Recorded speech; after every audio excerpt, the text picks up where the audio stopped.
tudo bem? Meu nome é Gabriela Maris Duro, eu tenho 23 anos, sou acadêmica do 7º período do curso de Medicina da Universidade Estácio de Sá, campus João Shoa Città. Também sou membro do diretório da Liga Acadêmica de Medicina de Família e Comunidade, Professor Ézio Cordeiro, da mesma universidade.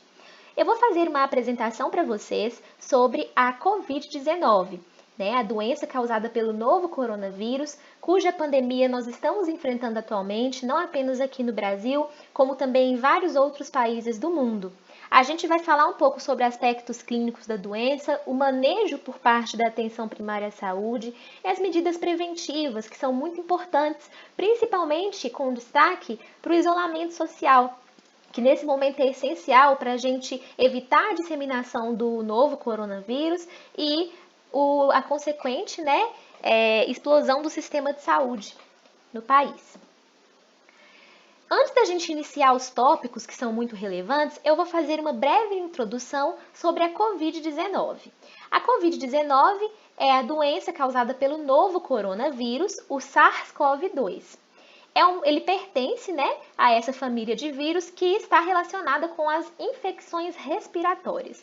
Aqui eu coloquei a imagem do SARS-CoV-2, que é o novo coronavírus, obtida através de microscopia eletrônica de varredura, onde a gente consegue ver o aspecto do vírus que realmente parece uma coroa, É bem característico do grupo coronavírus.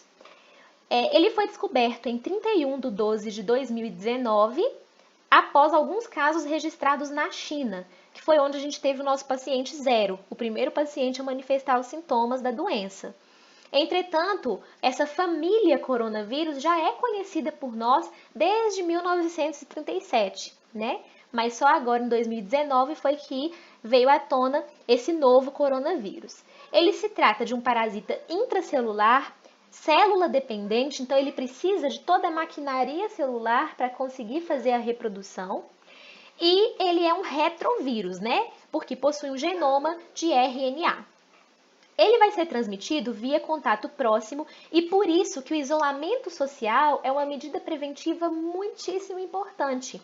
Muitas vezes no dia a dia, o aperto de mão, um abraço, contatos muito próximos já é suficiente para conseguir transmitir o vírus para a pessoa. Contato com superfícies contaminadas também pode acontecer, principalmente quando a gente põe a mão em algum lugar que está sujo, leva essa mão na boca, nos olhos, no nariz. Então, mais uma medida preventiva importante entra nesse contexto, que é a lavagem das mãos constante, O uso de álcool em gel.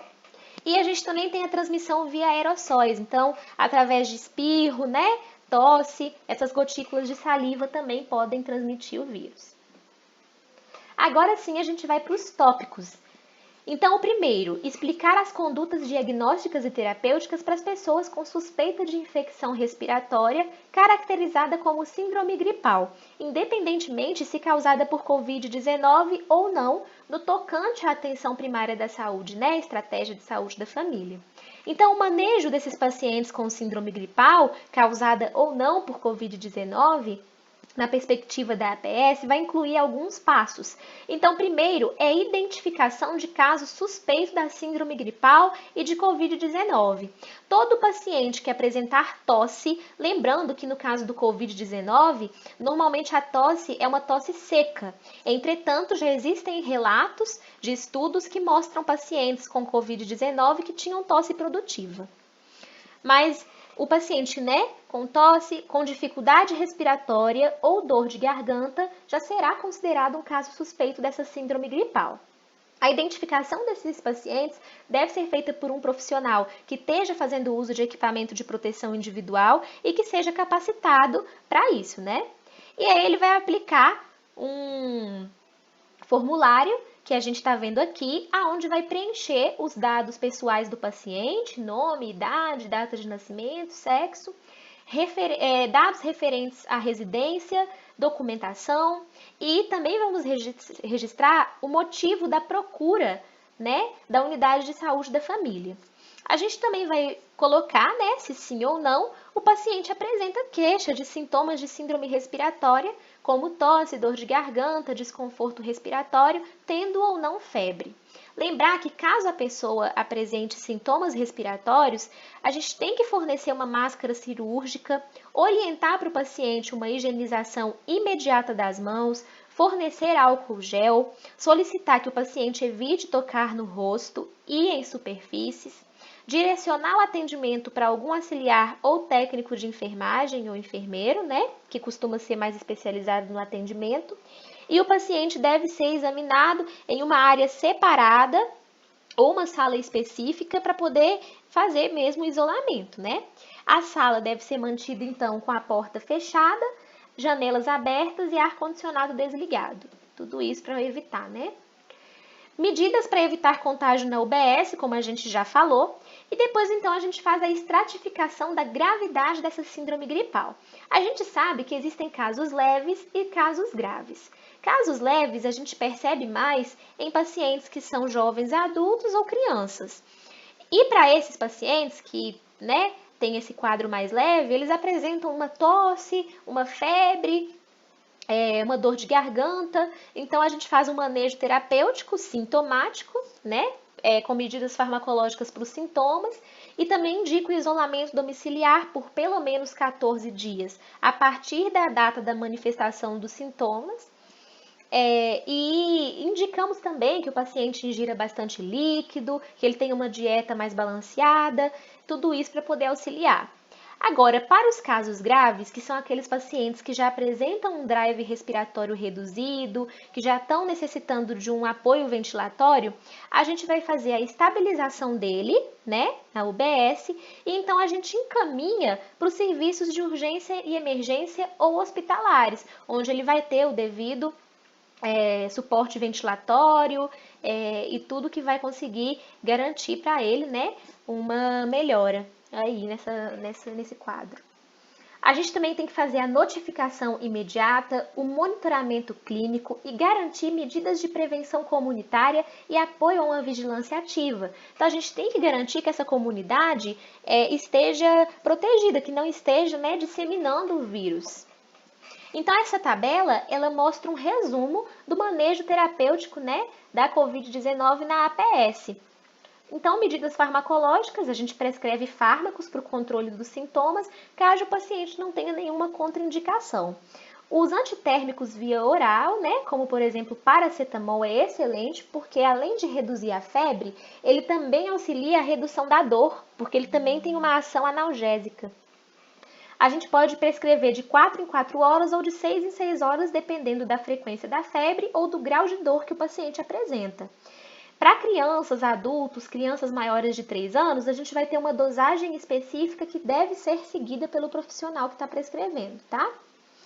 A gente também pode indicar o uso de oseltamivir para todos os casos que tenham síndrome gripal e situações de risco para poder complicar. A gente tem que fazer isso porque as complicações podem levar o paciente ao óbito. Independente da situação vacinal dele, o ideal é que inicie o fármaco até 48 horas após o início dos sintomas. Lembrando que, mais uma vez, para adultos, criança maior de 1 ano e criança menor de 1 ano, a gente tem uma posologia específica que deve ser seguida. E as medidas clínicas: isolamento domiciliar por 14 dias, a contar da data do início dos sintomas, revisão a cada 48 horas, preferencialmente por telefone para evitar o contato físico, e o paciente, né, solicitar consulta presencial caso haja uma demanda por um exame físico mais específico.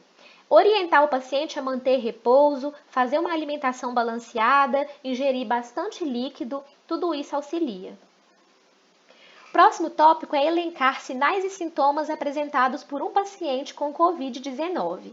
O paciente com a doença Covid-19 normalmente vai apresentar uma febre alta, maior do que 37,8 graus, uma tosse que normalmente é seca, mas existem relatos, como eu falei no início da aula, de pacientes com Covid-19 que apresentaram tosse produtiva. Então, a gente tem que ficar atento a isso. Dispneia, que é a dificuldade para poder respirar, mialgia, né? A dor muscular, uma dor pelo corpo inteiro, fadiga, sintomas respiratórios superiores, então tosse, espirro, coriza nasal, sintomas gastrointestinais, que apesar de ser menos frequentes, podem acontecer, como por exemplo a diarreia. O quadro clínico, né, típico da síndrome gripal pode variar desde uma apresentação leve e assintomática, que normalmente é o que acontece com crianças e jovens adultos, mas também pode ter uma apresentação grave, com complicações, incluindo choque séptico e falência respiratória, que é o que normalmente leva os pacientes a óbito, né? Geralmente idosos ou pacientes que já tenham alguma comorbidade associada. A gente viu que a maior parte dos casos em que ocorreu óbito foi em pacientes que têm alguma comorbidade pré-existente, né?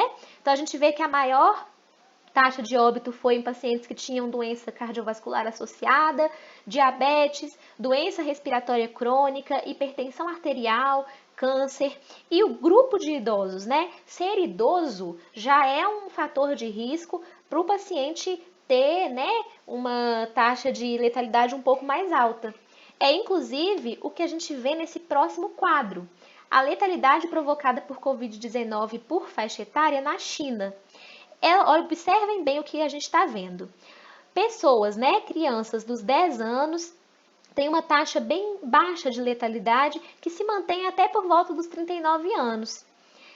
A partir dos 40 anos já aumenta um pouquinho, a partir dos 50 também já aumenta, a partir dos 60, que o indivíduo já é considerado idoso, a gente já tem um aumento, né, de 3,6%, e observa o que acontece com o paciente com idade igual ou acima de 80 anos. Esse índice de letalidade, ele sofre uma multiplicação muito grande. Então, o paciente idoso, ele já é um fator de risco para uma letalidade, tá? Provocada pelo Covid-19. Então, estudos demonstraram que, epidemiologicamente, homens entre 41 e 58 anos apresentam a grande maioria dos casos de pacientes confirmados, sendo febre e tosse os sintomas mais presentes. A doença também apresenta complicações respiratórias, como pneumonia e síndrome da angústia respiratória aguda, que devem ser olhados, né? Porque se não tiver uma intervenção médica, o paciente pode ir a óbito. Agora, o próximo item é listar as alterações em exames complementares mais corriqueiras relacionadas ao Covid-19.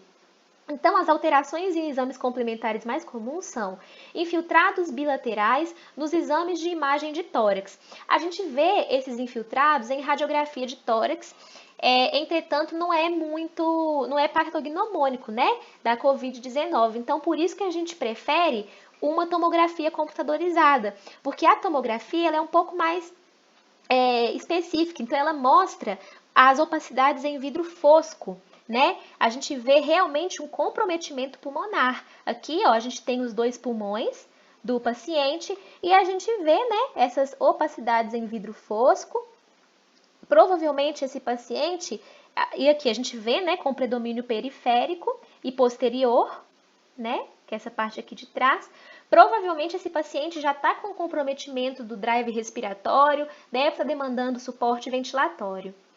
A gente também pode ver no hemograma uma linfopenia e a gente também pode ter aumento da proteína C reativa, que a gente observa em quadros infecciosos onde o sistema imunológico está batalhando para conseguir, né, eliminar o agente causador.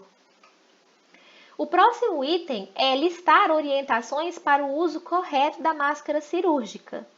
Bom, a gente tem que orientar, né, para o paciente, e isso aqui é bom até mesmo para os profissionais de saúde, né? Colocar a máscara com cuidado para cobrir a boca e o nariz, amarrar com segurança para não ter, né, esses espaços, essas lacunas entre o rosto e a máscara. Enquanto estiver usando essa máscara, não ficar tocando nela, remover a máscara usando a técnica adequada, né? Para nesse momento acabar não se contaminando. Após a remoção ou sempre que tocar em uma máscara usada, higienizar as mãos com água e sabão ou álcool e gel, principalmente se visivelmente suja a máscara. Substituir a máscara por uma nova máscara limpa e seca assim que ela estiver úmida ou danificada para garantir a integridade dela. Não reutilizar máscaras que são descartáveis. Descartar elas em locais apropriados após cada uso. E trocar de máscara sempre que atender novos pacientes, tá? Então, tudo isso é muito importante de ser feito pelo profissional e até mesmo para a pessoa que está com sintomas e que vai ter que usar a máscara, é bom a gente instruir.